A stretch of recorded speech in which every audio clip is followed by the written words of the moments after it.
नमः श्री यतिराजाय विवेकानंद सूरये सच्चित सुख स्वरूपाय स्वामिने तापहारिणे। নমস্কার। দিব্যত্রয়ীর অপার কৃপায় ভগিনী নিবেদিতা রচিত অমর গ্রন্থ the master as I saw হিমের বঙ্গানুবাদ স্বামীজিকে যেরূপ দেখিয়াছি গ্রন্থ পাঠের 10ম পর্বে আপনাদের স্বাগত জানাই। আমরা এই গ্রন্থের দ্বিতীয় পরিচ্ছেদ লন্ডনে স্বামী বিবেকানন্দ 1896 খ্রিস্টাব্দে পাঠে ছিলাম। পৃষ্ঠা সংখ্যা 22। কিন্তু সকল সময়েই যে স্বামীজি ব্যক্তিগত প্রসঙ্গ সম্পূর্ণ পরিহার করিয়া চলিতেন তাহা নহে। একদিন বক্তৃতান্তে তিনি আমাদের একটি ছোটখাটো দলের নিকট আসিয়া যে প্রসঙ্গের অবতারণা হইয়াছিল তাহারই সম্বন্ধে বলেন, আমার একটা কুসংস্কার আছে। অবশ্য এটা আমার ব্যক্তিগত কুসংস্কার ছাড়া আর কিছুই নয়। যিনি এক সময়ে বুদ্ধরূপে এসেছিলেন তিনি পরে খ্রিস্টরূপে এসেছেন। অতঃপর ওই বিষয়ের আলোচনা প্রসঙ্গে ক্রমশ তাঁহার গুরুদেবের কথা আসিয়া পড়িল। এই প্রথম আমরা তাঁহার এবং বিবাহের পর স্বামী কর্তৃক বিস্মৃত হইয়াও যিনি সজল নয়নে তাহাকে নিজ অভীষ্ট পথে চলিবার স্বাধীনতা দিয়াছিলেন সেই বালিকার কথা শুনিতে পাইলাম। কথা কহিতে কহিতে ক্রমশ তাঁহার কণ্ঠস্বর মৃদুতর হইয়া অবশেষে স্বপ্নাবিষ্টের মতো হইয়া উঠিল। কিন্তু শেষে যেন স্বগতোক্তির মতো দীর্ঘ নিঃশ্বাস সহকারে এই কথা বলিয়া তিনি উক্ত আবেশ হইতে নিজেকে জোর করিয়া মুক্ত করিলেন। সত্যই এসব ঘটনা ঘটে গেছে এবং আবার ঘটবে। যাও বৎসে, শান্তিপূর্ণ হৃদয়ে যাও, তোমার বিশ্বাসী তোমাকে রোগ মুক্ত করেছে। আর একদিন কথা প্রসঙ্গে ইহা অপেক্ষা সামান্য এক ঘটনা উপলক্ষে তিনি আমার দিকে ফিরিয়া বলিলেন, স্বদেশের নারীগণের কল্যাণকল্পে আমার কতকগুলি সংকল্প আছে। আমার মনে হয় সেগুলিকে কার্যে পরিণত করতে তুমি বিশেষভাবে সাহায্য করতে পারো। আমি বুঝিলাম আমার নিকট এমন এক আহ্বান আসিয়াছে যাহা জীবনকে পরিবর্তিত করিয়া দিবে। এই সংকল্পগুলি কি ধরনের তাহা আমি জানিতাম না এবং ভাবী জীবনের যে চিত্র অঙ্কনে আমি অভ্যস্ত হইয়াছিলাম তাহা ত্যাগ করা সেই সময়ে এত কষ্টকর বোধ হইয়াছিল যে ওই বিষয়ে জিজ্ঞাসা করিতেও চাহি নাই। কিন্তু ইতঃপূর্বেই আমি অনুমান করিয়াছিলাম জগৎ সম্বন্ধে আমার যে ধারণা অন্যান্য জাতির দৃষ্টিভঙ্গির সহিত তাহার সামঞ্জস্য করিয়া লইতে গেলে আমাকে অনেক জিনিস শিখিতে হইবে। একবার আমি লন্ডন নগরীকে সৌন্দর্যশালিনী করার প্রয়োজনীয়তা সম্বন্ধে বলিয়াছিলাম। স্বামীজি তীব্র স্বরে উত্তর দেন, আর তোমরা অন্য শহরগুলিকে শ্মশান করে তুলেছ। আমার নিকট লন্ডন নগরীর রহস্যময়তা ও দুঃখপূর্ণতা বহুদিন হইতে সমগ্র মানবজাতির সমস্যা বলিয়াই বোধ হইত। সমগ্র জগৎ যাহা চাহিতেছে তাহারই একটি ক্ষুদ্র প্রতিরূপ। আর তোমরা তোমাদের এই নগরীকে সৌন্দর্যশালিনী করবার জন্য অন্য নগরগুলিকে শ্মশানপুরী করে তুলেছ।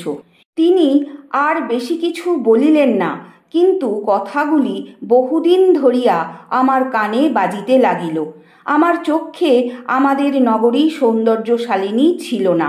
আমার প্রশ্নটি স্বামীজি ভুল বুঝিয়াছিলেন, কিন্তু এই ভুল বোঝা হইতেই আমি দেখিতে পাইলাম ইহাকে অপর দৃষ্টিভঙ্গি দ্বারা দেখা যায়। স্বামীজি একদিন আমাকে বলেন, ইংরেজরা দ্বীপে জন্মগ্রহণ করেছে আর সর্বদা তাদের চেষ্টা দ্বীপেরই মধ্যে সীমাবদ্ধ থাকা। আমার সম্পর্কে এই মন্তব্য যথার্থই সত্য ছিল। পিছনে ফিরিয়া আমার জীবনের ওই অংশের প্রতি দৃষ্টিপাত করিয়া বুঝিতে পারি আমার আদর্শগুলি তখনও পর্যন্ত কত দূর সংকীর্ণ ছিল।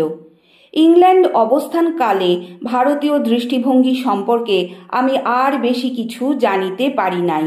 যে মহিলা বন্ধু আমায় পরে ভারতে তাহার সহকর্মিনী হইবার জন্য আহ্বান করেন, এক সন্ধ্যাকালে স্বামীজি ও আমি ঘণ্টাখানেকের জন্য লন্ডনে তাহার গৃহে অতিথি হইলে আমি স্বামীজিকে জানাই যে তাহার কার্যে যোগদান করিতে আমার আগ্রহ আছে।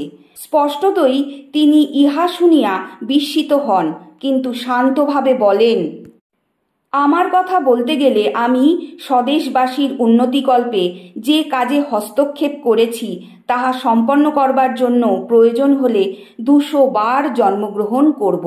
এই কথাগুলি এবং অপর কয়েকটি কথা যাহা তিনি আমার যাত্রার প্রারম্ভে লিখিয়াছিলেন আমার মানসপটে চির বিরাজমান রহিয়াছে।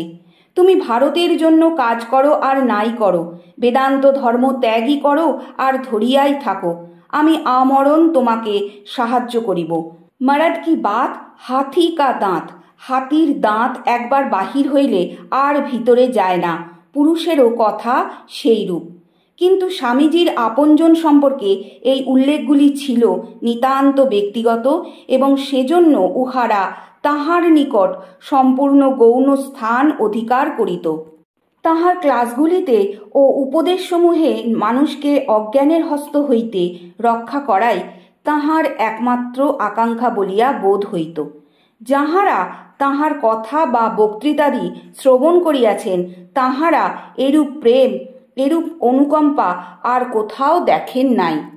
তাহার নিকট সকল শিষ্যই শিষ্যমাত্র, সেখানে ভারতীয় অথবা ইউরোপীয় বলিয়া কোনো ভেদ ছিল না।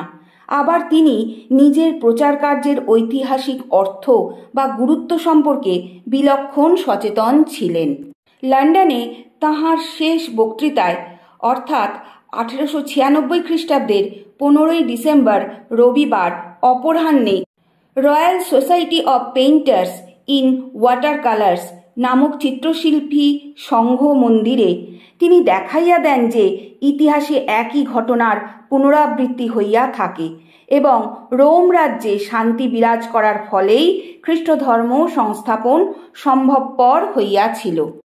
দূরদৃষ্টির ফলে তাহার স্থির ধারণা ছিল তিনি যে বীজ বপন করিয়া গেলেন ভবিষ্যতে বিরাট একদল ভারতীয় প্রচারক পাশ্চাত্যে আগমন করিয়া তাহার ফল উপভোগ করিবেন এবং তাহারাও আবার ভাবী উত্তরাধিকারীর জন্য নূতন নূতন বীজ বপন করিয়া যাইবেন।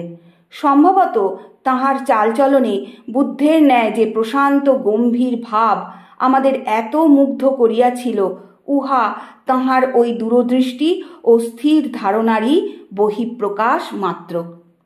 আজ পাঠের এখানেই বিশ্রাম। ওং পরতত্ত্বে সদা লীনো রামকৃষ্ণ সমজ্ঞয়া ইয়ো ধর্মস্থাপনরতো বীরেশং তং নমাম্যহম।